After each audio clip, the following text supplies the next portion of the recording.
Shalom teman-teman, apa kabar? Seneng banget pada malam hari ini aku bisa nyapa teman-teman lagi di akun kesaksian rohani aku. Dan setiap kali aku mau sharing, saya itu selalu tanya sama Tuhan dan minta hikmat sama Tuhan apa yang harus saya sharingkan. Dan kali ini saya tergerak untuk menyaksikan hal ini. Jadi di hari ini itu cuaca Surabaya itu sangat ekstrim. Hujan itu terus mulai dari sore sampai malam. Dan perjalanan saya dari kantor sampai ke rumah, karena saya lagi libur kuliah, itu biasanya 30 menit. Tapi saya hari ini melaluinya dengan waktu 3,5 jam. Yang biasanya harusnya ditempuh 30 menit, jadi 3,5 jam. Dan banjir banget ya. Terus kemudian tadi saya itu jatuh di geronjalan atau di lubang karena kan saya nuntun motor, jadi banjirnya hampir selutut. Motornya saya tuntun, menuntun motor di tengah kebanjiran, itu sangat berat banget. Terus ada lubang, saya nggak tahu, saya jatuh ya, ini kayak gini. Lumayan sih, puji Tuhan nggak parah-parah amat ya, karena jatuhnya di di air. Nah terus kemudian macet banget, berat sekali, pokoknya hari ini tuh berat sekali saya rasakan. Dan kemudian sampai rumah saya ketemu sama Hana yang lagi belajar. Terus dia tanya, "Mama ngapain sih? Kok bahasa-bahasa kayak gitu sama jalan-jalan kayak pincang?" Langsung saya bilang kayak gini, "Ya ini perjuangan Mama buat kalian, untuk kebutuhan kalian, untuk segala sesuatu yang kalian butuhkan. Tapi apa yang kalian lakukan terhadap Mama? Anak-anak Mama tidak ada yang mengasihi Mama," saya bilang. "Yang satu pergi, tidak pamit dan tidak kembali. Yang satu," maksudnya dia, Hana, "marah dengan saya. Setiap harinya melakukan pemberontakan dan saya sedang mendidik dia supaya pemberontakannya dia itu tidak semakin jauh, tetapi teratur dia mengalami perubahan. Dan saya sedang menyita handphonenya. Handphone ini juga diberkati oleh Tuhan, bukan saya beli sendiri, ini untuk Hana sekolah. Tetapi karena handphone ini dia jadi jauh dari saya, dia jadi memberontak dengan saya, dia jadi tidak teratur, bangun kesiangan. Akhirnya saya sita handphonenya sudah beberapa hari dan dia marah. Marahnya dengan saya itu tidak mau menyapa dan tidak mau pamit kalau berangkat sekolah. Jadi saya mengungkapkan sama dia, betapa susahnya Mama berjuang untuk kalian, tapi kalian tidak menghargai perjuangan Mama.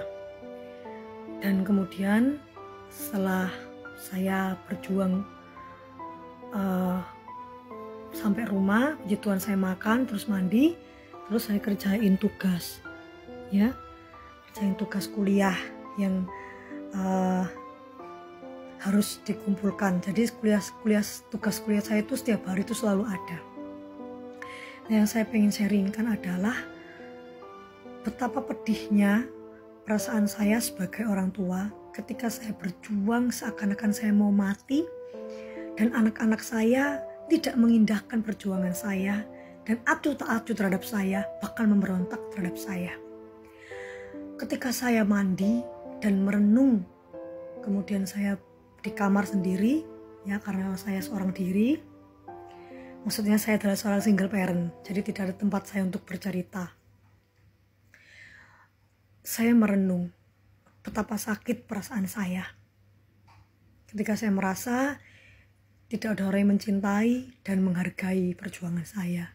Padahal saya tulus mencintai mereka.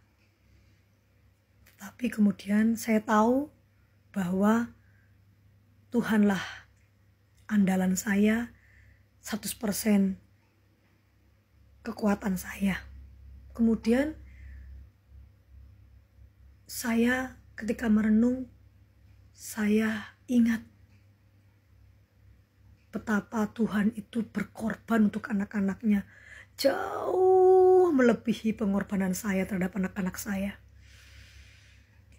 Betapa Tuhan Yesus itu mau menderita demi kita, ganti kita, anak-anaknya yang Dia kasihi.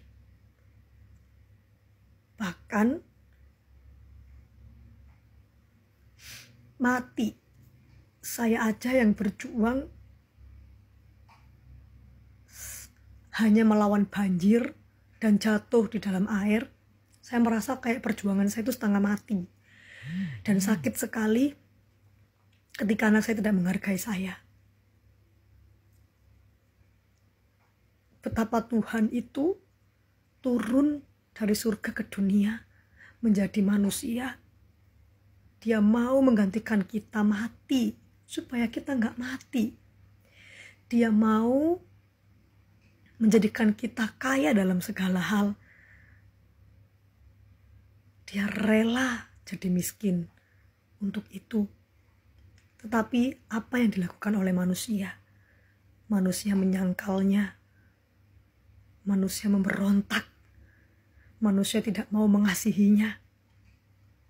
Mungkin kita yang orang Kristen juga sering menyakitinya, sering menyangkalnya, sering mengeluh dan tidak bersyukur kepadanya.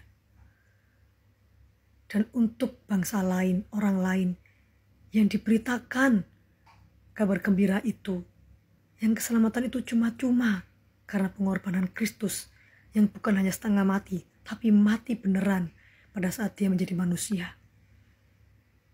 Betapa sakitnya hatinya ketika pengorbanannya itu disia-siakan dengan jalan kita yang busuk, dengan dosa kita yang banyak. Kita seperti menyalibkan Dia 2 kali. Saya aja seorang ibu yang merasa saya single parent selama 8 tahun ini, membesarkan anak-anak saya. Dan ketika anak-anak saya besar, mereka meninggalkan saya dan memberontak terhadap saya. Saya merasa pahit dan sakit. Apalagi Tuhan yang rela kaya jadi miskin, yang meninggalkan kemuliaannya dan turun ke bumi. Yang Dia dapat hanyalah penyangkalan.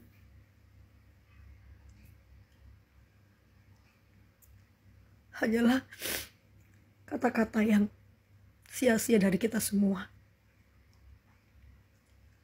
Itulah yang saya sampaikan, itulah yang saya sharingkan. Mari kita kembali kepada Tuhan. Karena Tuhan sudah sangat baik sama kita. Jangankan kebutuhan yang di dunia, mati bagi kita saja Dia mau. Apalagi untuk memenuhi kebutuhan kita. Percayalah kepadanya. Dia tidak pernah meninggalkan kita. Saya saksinya. Saya tidak pernah dibiarkan telanjang, dibiarkan meminta-minta roti. Saya tidak pernah dibiarkannya tergeletak. Dia itu baik. Mari kita kembali kepada Tuhan. Dia tidak memandang kesalahanmu, tapi Dia melihat pertobatanmu. Shalom, saya Ingvi Rizky Ramadan. Inilah kesaksian saya. Tuhan Yesus baik. Sampai jumpa. God bless you.